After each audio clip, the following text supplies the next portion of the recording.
Bien, comienza la grabación, entonces, y voy a compartir. Estamos en el tema de alquenos, ya hemos visto la preparación, bueno, desde las propiedades físicas y la preparación de los alquenos. Y entonces vamos a ver hoy las propiedades químicas, es decir, cómo es que reaccionan los alquenos. Voy a compartir la pantalla. Miren la cantidad de reacciones que hay. Pareciera que son muchísimas y muchas formas de reaccionar, pero en realidad podemos dividir en dos tipos de reacciones. Una, que son las reacciones de adición propiamente y que responden a un mecanismo, ¿ya? Con excepciones. Y otra, que son las reacciones de oxidación. Aquí, por ejemplo, adición de hidrógenos, adición de halógenos, hidrohalogenación, adición de ácido sulfúrico, adición de agua, oximercuración, hidroboración, alquilación. Todas esas son reacciones de adición. Cuando digo adición es una reacción en el doble enlace hasta saturación, ¿ya? Y las otras, hidroxilación y ozonólisis, son reacciones de oxidación. Y la sustitución alílica es, como su nombre lo indica, una reacción de sustitución, ¿ya? Entonces, aunque sean muchas reacciones, vamos a ver similitudes entre ellas. Similitudes en cuanto a la forma en que reaccionan, ¿ya? Por favor, apaguen sus micrófonos, ¿ya? Solamente cuando quieran hablar, preguntar, ustedes son libres de interrumpirme en cualquier momento, ¿ya? Y ahí pueden habilitar su micrófono. Bien. Continuamos.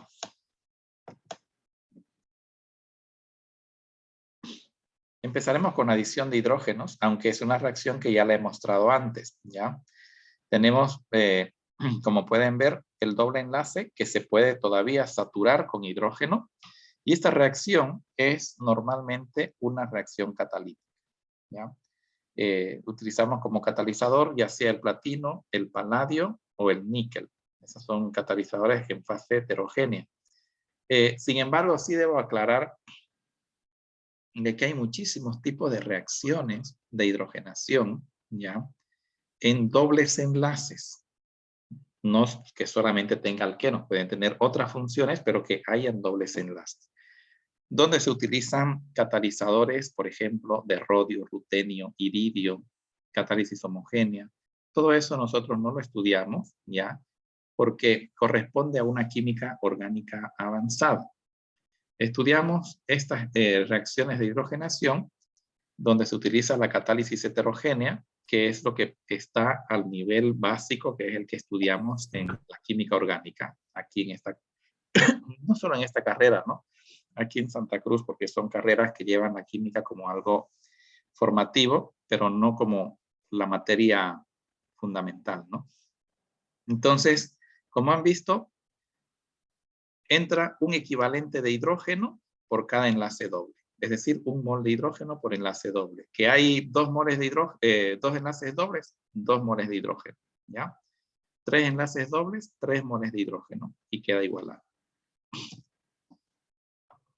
Esta reacción la habíamos visto ya cuando vimos obtención de alcano. Luego tenemos la adición de halógenos. Y siguen entrando, de verdad que molesta. ¿Ya? Adición de halógenos. Los halógenos, cuando digo los halógenos, en este caso me refiero a cloro, a bromo y a yodo, ¿ya? Se pueden adicionar al enlace doble. Así como el hidrógeno se adicionó, también los halógenos se pueden adicionar, ¿ya? Y entra un mol por cada enlace doble. A eso le llamamos equivalencia. Un equivalente por cada enlace doble. Aquí, por ejemplo, son 3 enlaces dobles, 3 cloros, ¿de acuerdo? Y entonces entra uno aquí, uno aquí, uno aquí, uno aquí, uno aquí y otro aquí. Y ya está. Voy a buscar el puntero, ¿ya? Entonces, justo en los dobles enlaces, aquí, 1 y 1, 1 y 1 y 1 y 1, ¿verdad? Sin embargo, la reacción de halogenación en general se da de una forma que se denomina anti. Quiere decir que un halógeno entra por una cara del enlace doble. Recuerden que un enlace doble es un plano, es algo así. Ahí en este sobre está el enlace doble. Entonces viene un halógeno e ingresa por esta cara y el otro halógeno ingresa por la cara posterior. ¿Ya?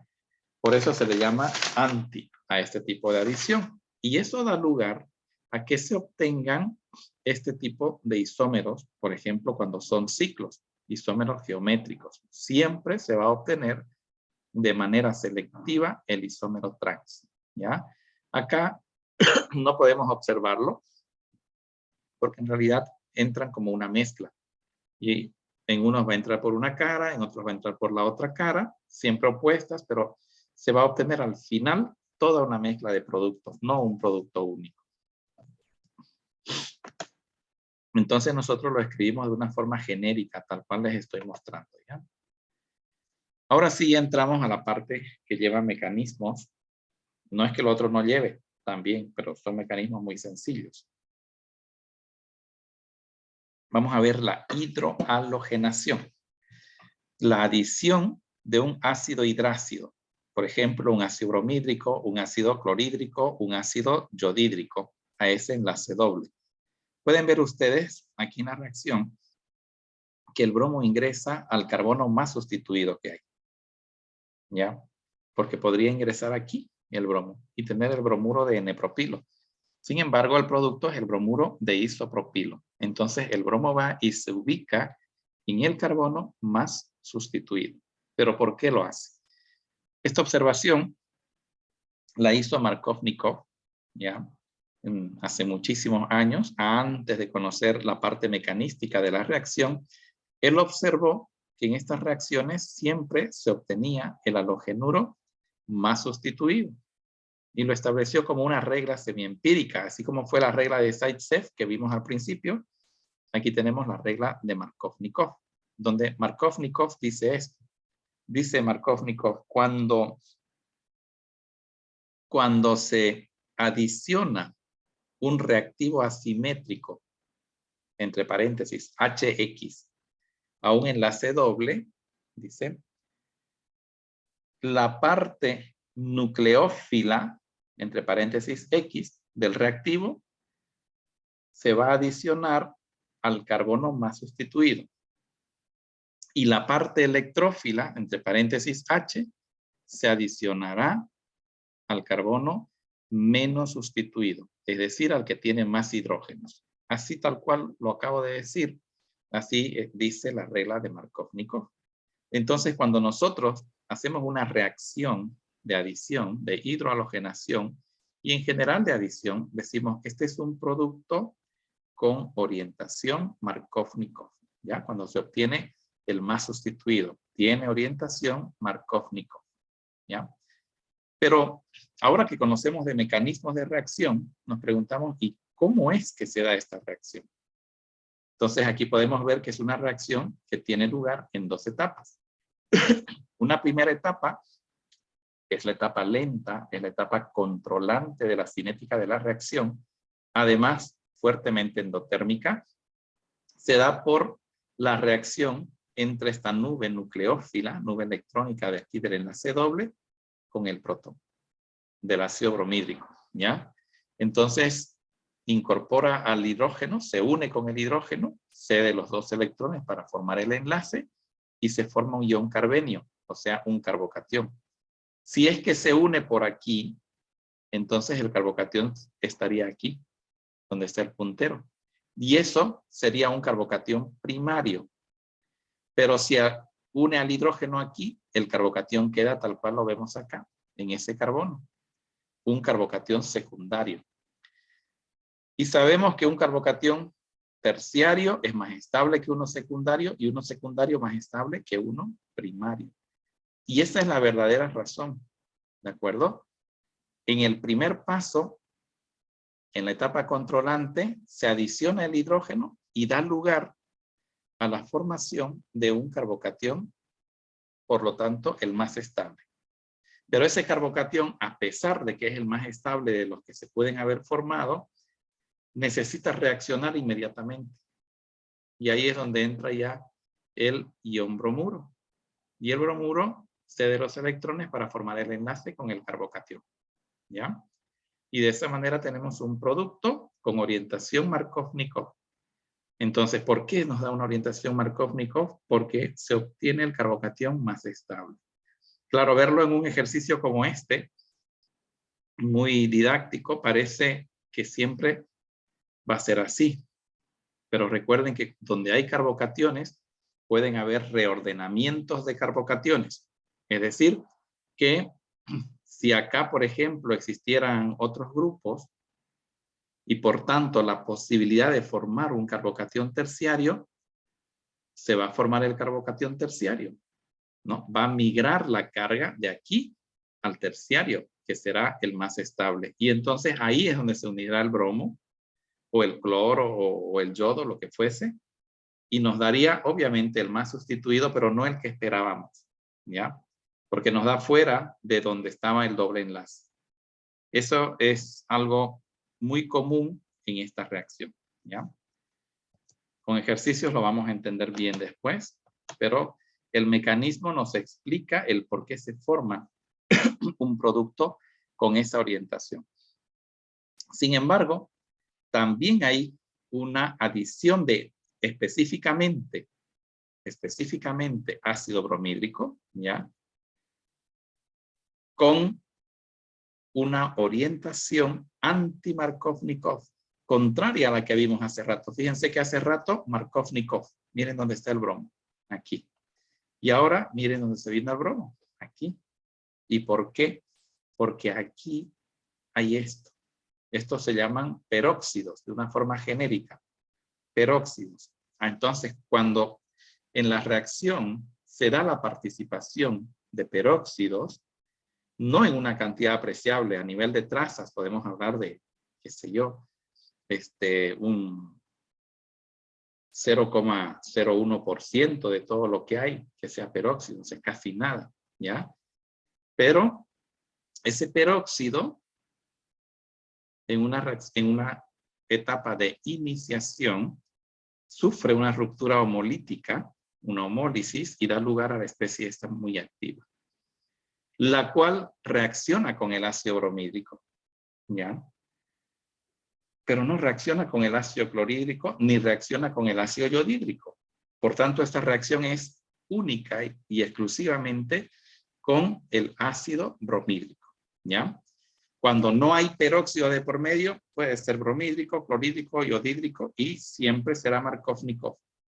Pero cuando hay peróxido de por medio, solo la adición del ácido bromídrico se va a ir hacia la anti-Markov-Nikov. Las demás no. Se mantiene como Markov-Nikov, ¿ya? Porque se mantienen en el otro mecanismo. Y aquí se da porque esta etapa está termodinámicamente permitida. Ustedes están recién llevando termodinámica o fisicoquímica, y en fisicoquímica estudiarán una reacción, una función que se llama energía libre, donde el cambio de energía libre es lo que me determina si un proceso, sea físico o sea químico, se va a dar, ¿ya? Y esta reacción de aquí, solo para el ácido bromídrico, tiene un cambio de energía libre negativo, es decir, favorable a que se dé. En cambio, cuando es el ácido clorhídrico, cuando es el ácido yodhídrico, no ocurre eso. Una vez que se ha formado esta especie, este radical aquí muy, muy activo, en unas cantidades pero pequeñísimas, ¿ya? Entonces empieza ya la etapa de propagación, donde este radical necesita un electrón de alguien, ya, compartirlo, para poder formar un enlace y estar estable. Y ahí es donde está esto rico en electrones. Entonces con un electrón se une con el bromo. Pero nos preguntamos, ¿y dónde se va a unir el bromo? ¿Aquí o aquí? Si el bromo se une aquí, el radical se forma acá. Y claro, vemos que si el bromo se une aquí, como estamos viendo acá, el radical se formó aquí. Un radical secundario. Si aquí estuviese el radical, sería un radical primario. Y siempre la estabilidad de los radicales será terciario más que secundario, secundario más que primario. Entonces en la anterior se formaba el carbocatión más estable, el más sustituido, efectivamente. Y aquí se forma el radical también más estable, que es el más sustituido. ¿Ya?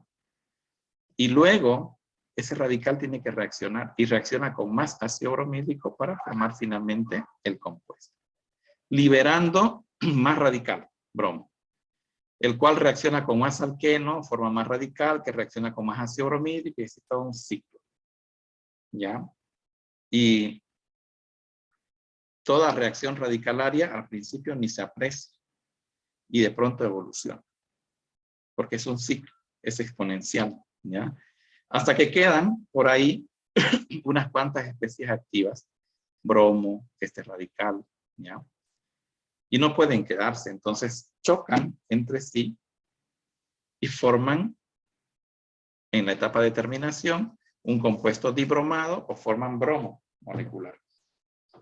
Y es importante esto, no, porque la cantidad que se obtiene aquí es despreciable frente a la cantidad de producto que se ha obtenido en la etapa de propagación, ¿ya? Pero como estamos viendo, hay orientación Markovnikov, lo que vimos hace un rato, y hay orientación anti-Markovnikov, ¿ya?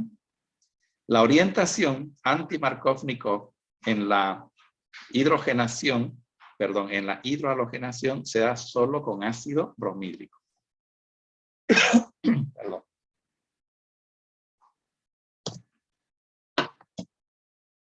No entiendo por qué no avanza cuando estoy en Zoom. Aquí tenemos algunos ejemplos, ¿ya? Ácido bromídrico, presencia de peróxidos, anti-Markovnikov. Si fuese Markovnikov, se viene al carbono más sustituido. Como es anti, se viene al menos sustituido. En vez de venirse aquí, se viene acá, ¿ya? Un equivalente por cada enlace doble. Aquí, por ejemplo, Markovnikov, si se viene aquí es secundario, pero si se viene aquí el bromo será terciario, se forma este. Entre esta y esta posición, esta de aquí, ¿ya? Y así, con ácido clorhídrico y con ácido yodhídrico. Markovnikov, Markovnikov, Markovnikov y solamente una anti-Markovnikov, como corresponde con ácido bromídrico, pero en presencia de peróxidos. ¿Hasta aquí alguna pregunta?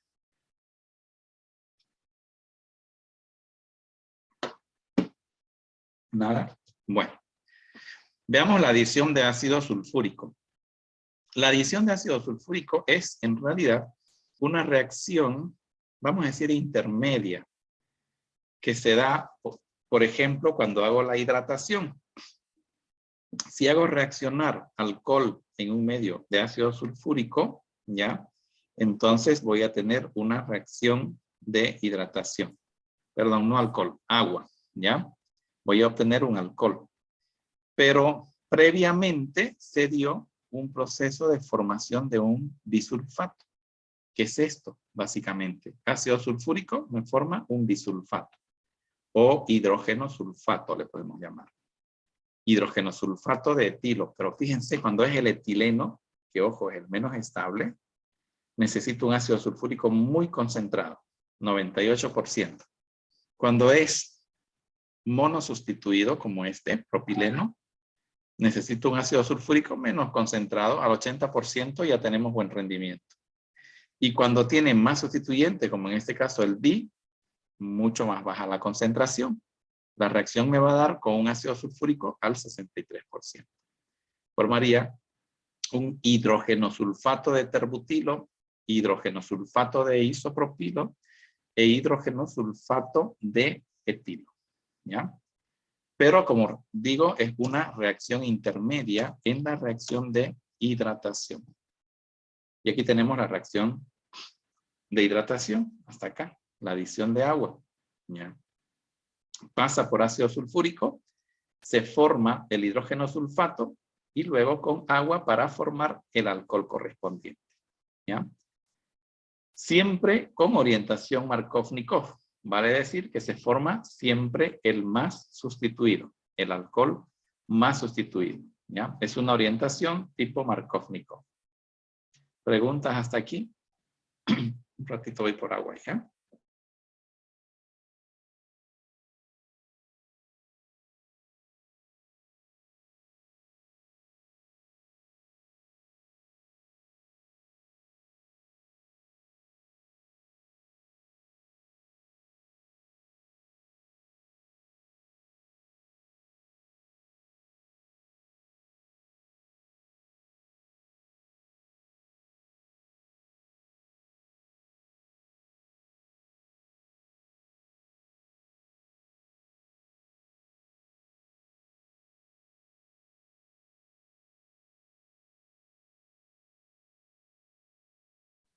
Perdón.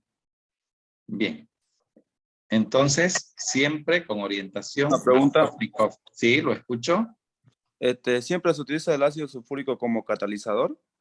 Sí. En Y toda otra, reacción de deshidratación o de hidratación también, ¿ya? Utilizamos ácido sulfúrico.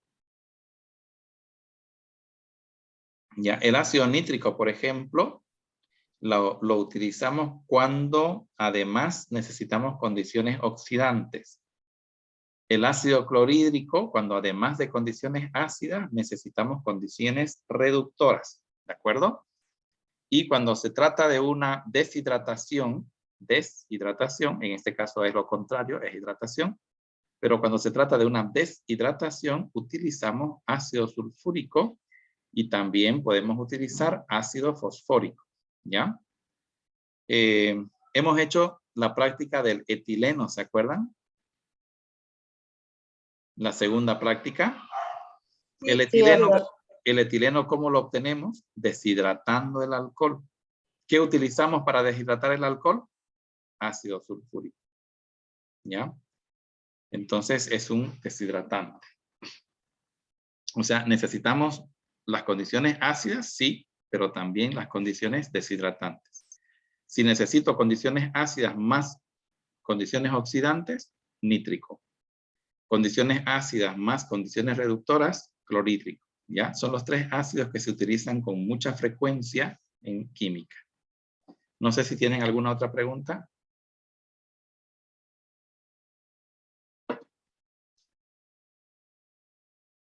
¿Puede volver a repetir sobre el nitrógeno, nitrato, creo que dijo? El ácido ¿Para qué se nítrico. ocupa? El ácido nítrico Sí, cuando necesitamos condiciones oxidantes. No es el caso en esto que les estoy mostrando. Cuando corresponda en laboratorio o en la teoría, ahí les voy a mostrar, ¿ya? Pero ahora estoy explicando que se usa ácido sulfúrico cuando eliminamos agua, pero también cuando adicionamos agua, ¿ya? Bien, un ratito que hay un comentario aquí. Me dicen, disculpen, ¿dónde sube los videos el doctor? Al Drive. No puedo abrir el Drive de los videos, dice. Curioso, porque todos los, o sea, la carpeta es la que yo pongo. La carpeta está habilitada para que cualquiera pueda verla, pero voy a revisar de todas maneras, ¿ya? Doctor, ¿y dónde está habilitado, doctor? En el aula virtual. Ah, ok. ¿Ya? Ahí tienen la dirección, el enlace, y entonces ustedes le dan un clic nada más, y eso se va a la carpeta, que la tengo en mi Drive, y que da lugar a que vean los videos. Pero voy a mirar, quizás está pasando eso, voy a revisar si por ahí hay que dar compartir también a todo el video. Es probable que pase eso, ¿no? Que puedan ver la carpeta, pero no ver el video. Voy a revisar. Bien, sin embargo, este método de hidratación, pues, como método de obtención de alcoholes, no es muy efectivo, ¿ya? Adicionar agua en presencia de ácido sulfúrico sí es bueno, pero su rendimiento no es tan bueno. Es barato, pero no es buen rendimiento. Entonces, se idearon otros métodos de obtención de alcoholes. Entre ellos tenemos la oximercuración, desmercuración, donde se trabaja con agua y acetato de mercurio para formar inicialmente un compuesto mercurial, el cual es reducido. Este es un agente reductor, borhidruro de sodio. Es reducido con borhidruro de sodio para obtener un alcohol con orientación Markovnikov, ¿ya? Esta reacción normalmente la escribimos resumida. Primera reacción y segunda reacción, quieren decir 1 y 2, ¿ya? En la primera obtengo este y en la segunda ya obtengo el alcohol. Cuando la escribo así, 1, 2, simplemente voy a escribir el producto final. Y el producto final de esta reacción viene a ser la obtención de un alcohol, de este alcohol, con orientación Markovnikov, ¿ya? Pero también se pueden obtener alcoholes con una orientación contraria a la de Markovnikov. Anti-Markovnikov, ¿ya? En los alcoholes. ¿Y cómo? Por un procedimiento que se llama hidroboración oxidación. O sea, una reacción primero con borano, BH3. Formamos, aquí está, esto que ven aquí, es el monoalquilborano. Vuelve a reaccionar, forma el dialquilborano, vuelve a reaccionar y forma el trialquilborano. Y ese trialquilborano se oxida con agua oxigenada, con peróxido de hidrógeno, como pueden ver, en medio básico. Y de esa manera se obtiene el alcohol, pero con una orientación anti-Markovnikov, ¿ya? Entonces, cuando hacemos la hidroboración seguida de oxidación, obtenemos un alcohol con orientación anti-Markovnikov y la podemos escribir la reacción de forma resumida así, ¿ya? Fíjense que son los mismos alquenos del anterior. Miren los alquenos. Los mismos alquenos. Pero esta es Markovnikov y esta otra es anti-Markovnikov. ¿De acuerdo? Entonces, en todo, adición de agua, mercuriación, desmercuriación e hidroboración, oxidación, los tres métodos son de obtención de alcoholes, para obtener alcoholes. Luego tenemos una reacción que es propia únicamente de refinería, ¿ya? Que es la reacción de alquilación. Esta reacción consiste en hacer reaccionar el isobutileno con el isobutano. Y se emplea ácido sulfúrico concentrado como catalizador o ácido fluorhídrico entre 0 y 10 grados, ¿ya? Y se obtiene este compuesto que en la industria petrolera se le llama isopentano, ¿ya? Perdón, isooctano, pero en realidad es el 2,2,4-trimetilpentano. No es el isooctano propiamente, pero en la industria petrolera se lo conoce con ese nombre, por la gasolina. Esta es única, no vamos a ver otra reacción de alquilación que tenga un interés para nosotros. Luego tenemos ya en la etapa de oxidación, hasta ahí todo lo que vimos fue reacciones de adición. Si se fijan, todas muy parecidas. Markovnikov o alguna excepción anti-Markovnikov, ¿no es cierto? Ahora vamos a ver acá reacciones ya de oxidación, donde se emplea un reactivo oxidante. ¿Cuáles son los oxidantes que se emplean? Son oxidantes comunes, ¿ya? Permanganato de potasio, que es lo que ven aquí. El propio dióxido de manganeso, ustedes han visto el otro día cuando le ponían el etileno al permanganato cambiaba de color a marrón. Se formaba ahí el marrón, es el dióxido de manganeso. Pero si le seguían metiendo etileno, se volvía transparente. Porque de manganeso más 4 se iba a manganeso más 2. Porque el dióxido de manganeso es también oxidante, ¿ya? Entonces aquí como oxidante podemos usar permanganato de potasio, dióxido de manganeso, óxido de cromo, dicromato de sodio o de potasio, tetróxido de osmio, como están viendo aquí, pentóxido de vanadio, B2O5. Todos esos oxidantes se pueden emplear, ¿ya?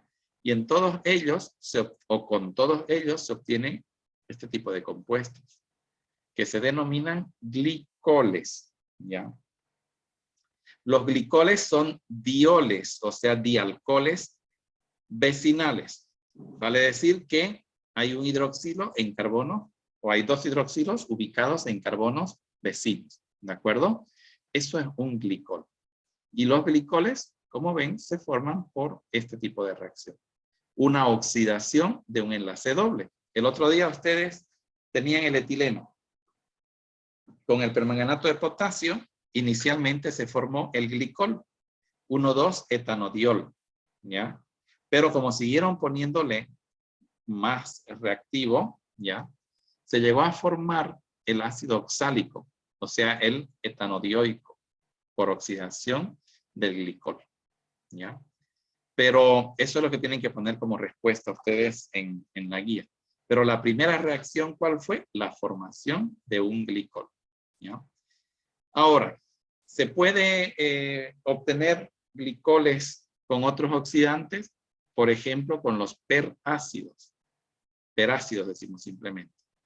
Los perácidos los obtengo haciendo reaccionar el ácido carboxílico con peróxido de hidrógeno. Y eso que me queda es un agente oxidante muy fuerte.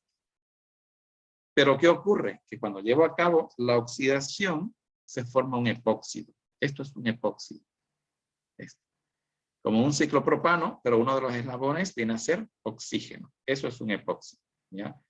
Pero si estoy en un medio ácido, el epóxido se abre el anillo y entonces se obtiene un glicol. ¿Cuál es la diferencia entre estos glicoles y estos otros?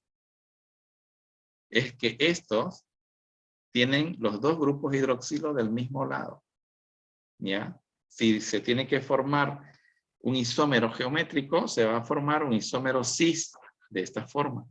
En cambio acá, por la forma en que se ha llevado la reacción, pasando por epóxido y luego que se abre el epóxido, tenemos un trans, un hidroxilo a un lado y un hidroxilo para el otro, ¿ya? Entonces, esa es la única diferencia con perácidos, pero el perácido que más se utiliza es este ácido de aquí. Se llama ácido metacloroperbenzoico. Por eso tiene ese nombre, MCPBA, que viene en inglés, se escribe ácido al final, ¿ya? Bien. Luego tenemos la reacción de ozonólisis. Ozonólisis ya nos está diciendo qué es lo que ocurre. Ozono y lisis. ¿Qué quiere decir lisis? A ver, ¿quién me puede decir? Rompimiento. Rompimiento, ¿no? Rompimiento, ruptura con ozono y del ozono. Eso es lo que nos está diciendo aquí, ¿ya? Entonces, esto se da primero en una primera reacción donde el ozono se incorpora a la estructura y forma un ciclo, ¿ya? Y ese ciclo se llama ozónido. Y ese ciclo es estable. Lo puedo separar, el ozónido. O lo puedo reducir un poco. Por ejemplo, la segunda reacción me dice zinc y ácido acético. Son condiciones para reducirlo. Y en la otra me dice tioéter. Cualquiera de las dos. ¿Utilizo esto o utilizo esto? El producto va a ser el mismo, ¿ya? Rompo ese ciclo y obtengo compuestos carbonílicos. Fíjense que rompo aquí. Les voy a mostrar. Básicamente, ¿en qué consiste? En que provoco una ruptura aquí, en el doble enlace. Y a cada parte le pongo su oxígeno. Y bueno, dependiendo del grado de sustitución que tenía, me quedará pues 2 aldehídos, 2 cetonas o un aldehído y una cetona, ¿ya? Por ejemplo, aquí se rompe acá. ¿Ah? Con un oxígeno, tengo la propanona.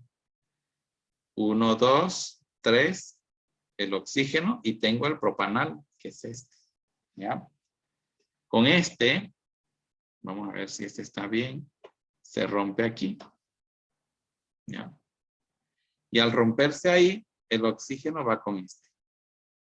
Quedaría, como queda abierta, porque se abre y queda unido por el otro lado, sería un ciclo de 6, perdón, una cadena de 6, porque se ha abierto aquí. Entra el oxígeno y se forma la cetona correspondiente. Perdón, aquí me faltó algo, ¿no? La cetona y por este lado, por el otro extremo, ¿ya?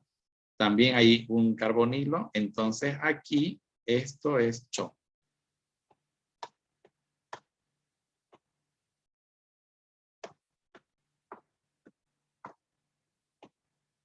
Así, ¿ya?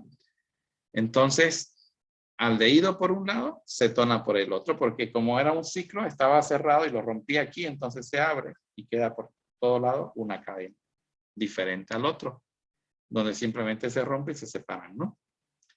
Aquí lo propio, se ha roto aquí. Por este lado, una cetona y por este lado, un aldehído, que es lo que tengo acá. ¿Ya? No se igualan estas reacciones, son reacciones resumidas. No estoy haciendo toda la estequiometría. Si la hiciera, tendría que hacer 2 reacciones, ¿ya? Y aquí están condensadas las 2 reacciones. El otro rompimiento se da acá, ¿no?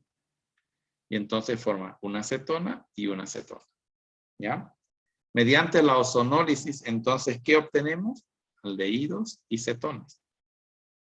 Puede ser 2 aldehídos, 2 cetonas o un aldehído y una cetona. Cualquiera de esas situaciones. Bueno. Luego tenemos la sustitución alílica, ¿ya? Esta reacción es muy particular. Se da con este reactivo que se llama NBS, que quiere decir N-bromosuccinimida, ¿ya? Esa es la NBS. Y normalmente con luz, como han visto en el caso de los alcanos. Luz, esto será un alqueno, pero es una ruptura homolítica la que se va a dar, ¿ya? Y entonces, ¿qué es lo que ocurre? Que sea una ruptura aquí. Homolítica quiere decir que cada uno se queda con un electrón. En partes iguales se rompe el enlace. Y me queda aquí este radical lítico, ¿ya? Más este bromo radical. Y entonces este radical necesita electrones, los saca de acá, ¿ya? Por tanto, me deja aquí un radical. Pero como más allácito, en la posición alílica, hay el doble enlace, puede haber resonancia. Y como pueden ver, el radical, o puede estar aquí el electrón, o puede estar acá, ¿ya? Por su resonancia. Entonces, las dos existen. Y las dos reaccionan con más N-bromosuccinimida. Quitan su bromo y se obtiene 50 de este y 50 de este otro, ¿ya? Y el resto reacciona con más ácido bromídrico para generar más radical bromo, ¿ya? Aquí lo genero. Como pueden ver, más radical bromo. Y ese radical viene aquí, reacciona, forma el radical alilo, que reacciona con más NBS y entonces forma más de esto. Y así, hasta que prácticamente termina. Y si queda por ahí un bromo suelto, reaccionan entre sí y forman una molécula de bromo, ¿ya? Que casi siempre se lo hace con un ligero exceso de bromo. Bien, esa sería la sustitución alílica. Siempre va a haber sustitución alílica por la posición. Vean, esto es posición alílica. Después del doble enlace, el siguiente. Esto es posición alílica, ¿ya? Esta es posición alílica, de acuerdo a este. Pero además es carbono bencílico, de acuerdo a la misma.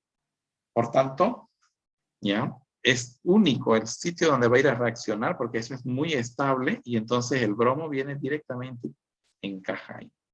Y no se forma otro subproducto, ¿ya? Entonces, con la N-bromosuccinimida y únicamente con ella, los alquenos dan reacciones de sustitución alílica. O sea, no se destruye el enlace doble para nada, sino que sale un hidrógeno de ahí, de la posición alílica, y va y se une el grupo que estoy dando, que viene a ser el bromo. Y bien, finalmente la polimerización. Hablar de polimerización en una clase, la verdad no es posible. Vamos a hacer un resumen muy escueto, ¿ya?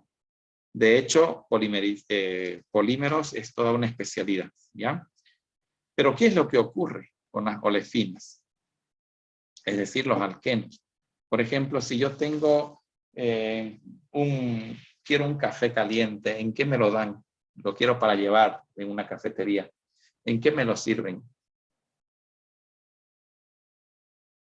¿De qué es el vaso? De plastofor. ¿No es cierto? Nosotros le decimos plastofor, ¿saben? Pero no es su nombre, ¿ya? Es un poliestireno. Es un poliestireno que se lo obtuvo a partir del estireno, una olefina por polimerización. Si quiero llevar la compra y me dan una bolsa, ¿de qué es esa bolsa? Polietileno. Polietileno, exacto. ¿Ya? El etileno que lo han polimerizado, ojo, el etileno es un gas, han visto ustedes en clases el otro día, pero cuando lo polimerizan, son miles y miles de esas moléculas que están unidas. Y por eso tenemos el plástico, ¿de acuerdo? Y hay varios tipos.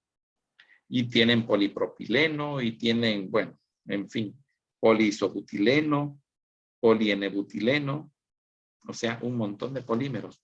Todos esos que menciono a partir de olefinas. Pero ¿cómo es que reaccionan? Puede ser por radicales libres, puede ser por carbocationes, puede ser por carbaniones, o puede ser por la catálisis de un tipo muy particular de compuestos que se llaman metalocenos, ¿ya? Pero hay cualquier cantidad de catalizadores que han sido diseñados para esas reacciones. Yo aquí voy a mostrar de una manera cortita, en esquema, cómo crece la cadena en el caso de una polimerización catiónica, ¿ya? Vean ustedes, tienen el isobutileno en un medio ácido que les va a dar el catión. Ese catión necesita electrones, viene otra molécula de isobutileno, le da sus electrones, pero se unen y la carga positiva ya quedó aquí. Viene otra molécula, se une y la carga positiva se va trasladando, se va quedando. ¿Ven? Ya hasta aquí ya hay 1, 2, 3 unidades.